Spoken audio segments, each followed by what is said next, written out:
السلام عليكم. حبيت نتكلم عن الموضوع اللي صار في طريق الجمعة هذه، وشي وجع لي قلبي والله. أنا شفت برشا توانسة يعملوا في فيديوهات ويعملوا في سيكونسات وشويشهر ليه وهما ضد الأتاك ومش عاجبهم الحال، وذي حرية تعبير وناس مسكرة. حرية تعبير ها؟ حرية تعبير يمسولك الرسول متاعك ها؟ حرية تعبير يصورولك الرسول صلى الله عليه وسلم عريان، ويصوروه يرضع في بيبي، ويصوروه معناها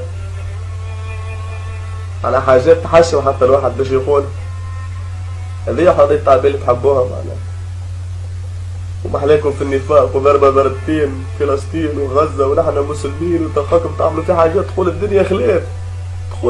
تقول تونس تشرفني أنا كنت تونسي كنت نشوف الحكايات اللي تعملوا فيها، وتجيبوا في أهم حاجة اللي هي معناها الرسول صلى الله عليه وسلم، اللي هو أبوك وبابا وأمي وأمك، اللي هو أحد اللي باش يشفع فيه أنا يا خامش ويا خامجة. أنا الرسول اللي بكى عليكم قبل ما يشوفكم، رسول بكى عليكم قبل ما يشوفكم، تجي أنت وتقول لا ما يجيش هذه حرية تعبير. هذه حرية تعبير اللي تعلمتها في دينك معناها، هذه اللي علموها لك أمك وأبوك. هذه حرية تعبير اللي تقول أنت أنا مسلم. أنا قمة الدناء معناها صارت الحكاية معناها في ويلز، معناها صارت في الدنمارك، وقلنا باي ويش نعملوا لما هذوما يكرهونا ويهود بلا بلا.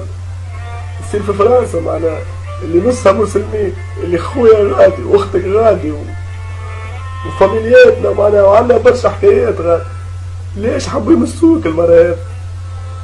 حبوا يشوفوك اش تقول انت، حبوا يروحوا بيك، حبوا يعملوا لنا برشا حكايات انت ما تفهمهاش خاطر يكرهونا. ليش نهار مسلم انت يصور فيه عيسى ولا موسى ولا عمل الحكايه مشوم عليهم؟ علاش؟ خاطرنا نحبوهم، احنا نحبوا العباد الكل ونحترموهم، يحترمونا هما.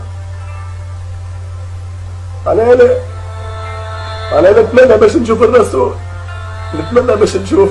انا ما نصليش ولا عمري صليت ونذكر وكل شيء، لكن هما نقعد مسلم من داخل.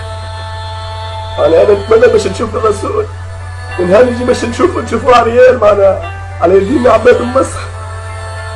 نهار باش نشوف الرسول نشوف يطلع في بيبي وسفناري وبجل على رؤوسكم يا كلاب يا مسخين.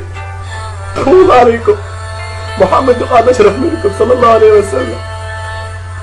تكرهوا ولا تحبوا نقعدوا خير منكم. تشرفش بيكم يا توانسة.